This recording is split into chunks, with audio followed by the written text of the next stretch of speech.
Apa ya Mbak? Nggak usah repot-repot Bu, kami hanya sebentar. Oh iya, ada apa ya Mbak?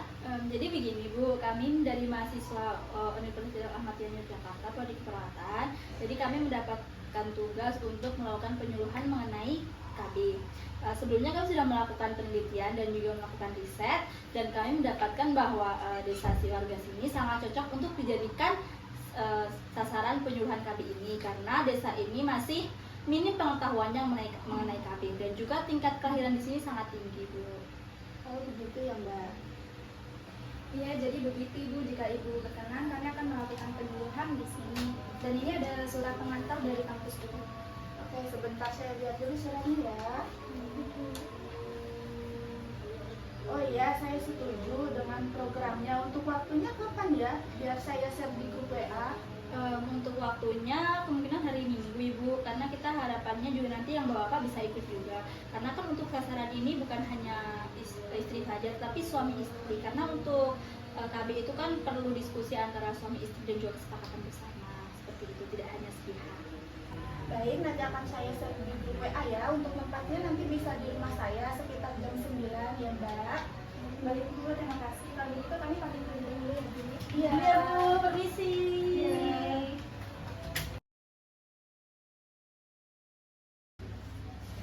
Pak, ini ada WA, ada undangan penyuluhan KB jam 9. Katanya diusahakan datang dengan suaminya. Nah, kebetulan kita kan rencana mau pakai KB. Ayo itu Pak. Alah, nggak mau itu kan acara ibu-ibu. Masa bapak ikut? Lagian juga bapak hari Minggu ada acara mancing sama Pak Angga. Masa lebih mentingin mancing sih Pak? Kan ini untuk kita bersama. Masa nanti tiba-tiba ibu milih steril gimana? Ya janganlah. Ya ayo, makanya ikut. Ajak Pak Angganya sekalian biar ada temennya. Ya, ditelepon dulu Pak Angganya. Halo, bro. Ya halo, kenapa? Mancingnya besok sore aja ya. Soalnya besok mau ikut penyuluhan dulu di rumah Bu RT. Kamu mau ikut nggak jadi teman saya di sana? Ya nggak apa-apa. Ini juga saya disuruh sama istri saya, katanya dia mau pasang KB, tapi dia belum paham. Sama dong. Oh ya udah.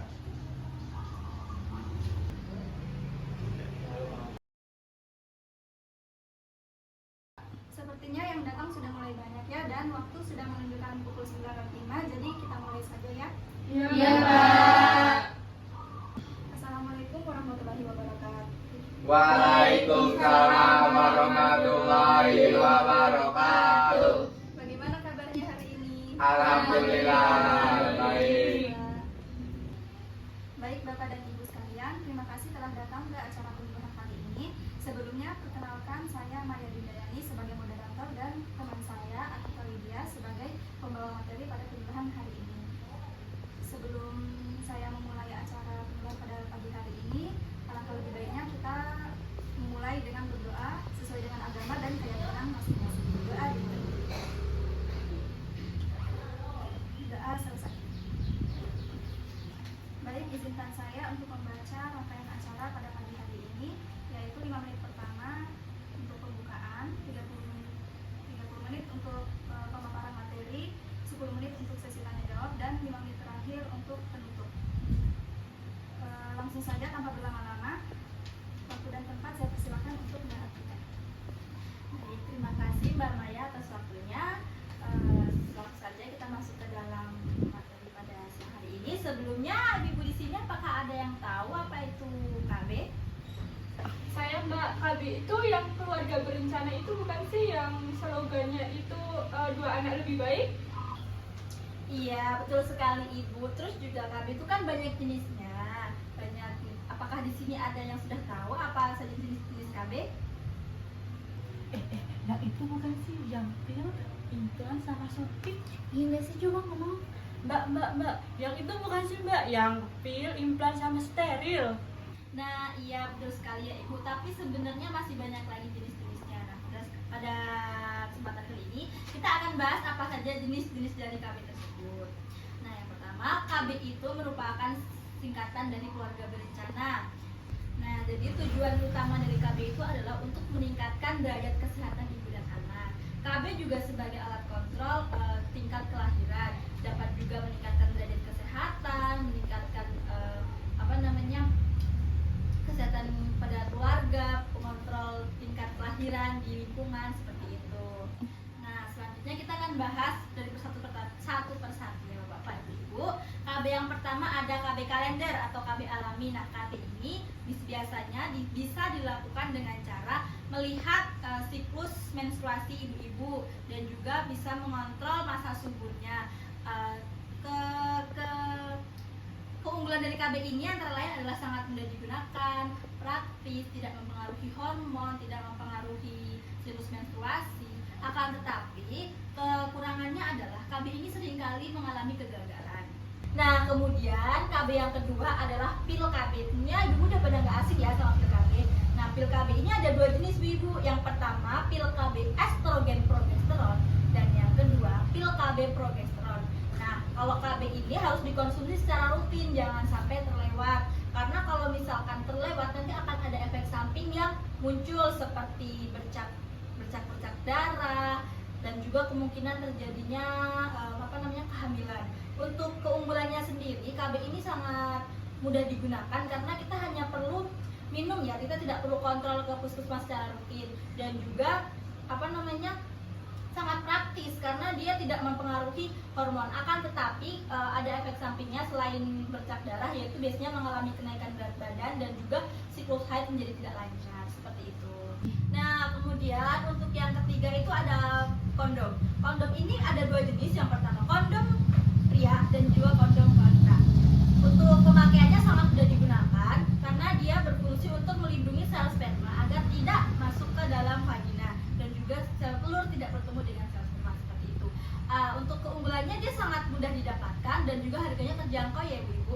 Akan tetapi apabila kita tidak hati-hati saat membuka kondom, maka kondom akan rawan sobek dan juga bocor sehingga memungkinkan terjadinya kehamilan. Baik, untuk KB yang selanjutnya ada KB suntik. Nah, KB suntik ini ada dua jenis. Yang pertama suntik dalam jangka 3 bulan dan yang kedua adalah suntik dalam jangka 1 bulan.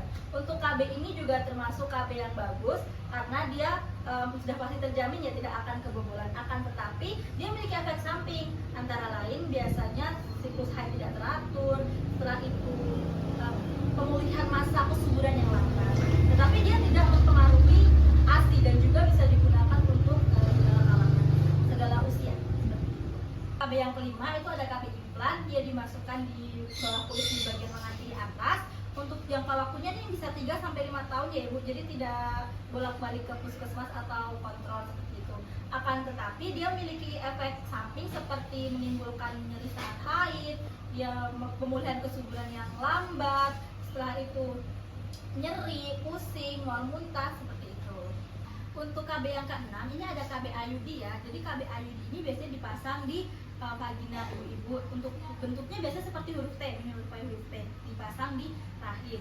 KB ini dinilai sangat efektif karena kita tidak harus kontrol setiap saat dan juga dia tidak mengganggu ketika kita menyusui, tidak mengganggu hormon seperti itu. Akan tapi dia memiliki resiko yang tinggi seperti biasanya ada pergeseran apabila digunakan untuk seperti hubungan intim, dia akan mengalami pergeseran. Kemudian setelah dipasang biasanya ibu perutnya akan merasa nyeri seperti itu dan juga tidak mencegah penyakit kelamin luar seksual. Nah, kemudian selanjutnya ada KB permanen. KB permanen ada dua jenis, yang pertama untuk laki-laki dan yang kedua untuk perempuan.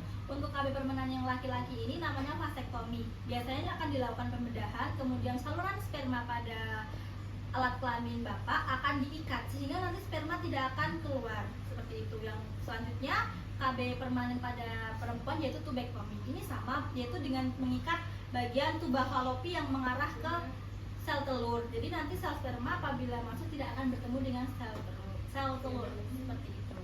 Baik, ibu-ibu, itu tadi penjelasan dari saya ya. Jadi ibu-ibu di sini nggak perlu takut untuk KB karena itu merupakan program pemerintah yang mendukung kita untuk menjaga kesehatan reproduksi kita. Jangan termakan sama patah orang dahulu yang katanya banyak anak banyak rezeki, karena itu sama sekali tidak menjamin ya bapak-bapak, ibu-ibu. Nah, sekian penjelasan dari saya. Untuk waktunya saya kembalikan kepada Mbak Maya. Baik, terima kasih kepada Mbak Adika yang telah mengabarkan materi pada hari hari ini. Selanjutnya kita masuk sesi tanya jawab. Silahkan jika ada yang ingin bertanya boleh angkat tangan.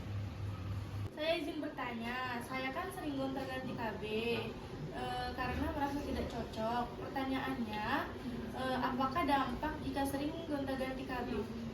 Ini pertanyaan yang bagus, Bu. Nanti bisa langsung dijawab sama Mbak Anika ya. Baik, terima kasih untuk pertanyaannya. Sebenarnya untuk bergonta-ganti KB itu tidak apa-apa ya Bu, asalkan cocok. Akan tetapi lebih bagus apabila dikonsultasikan ke dokter terlebih dahulu. Karena nanti takutnya akan ada efek dari gonta-ganti KB tersebut seperti perubahan siklus menstruasi, perubahan mood, pusing, dan juga mual. Baik, selanjutnya apakah ada yang ingin bertanya lagi? Tidak.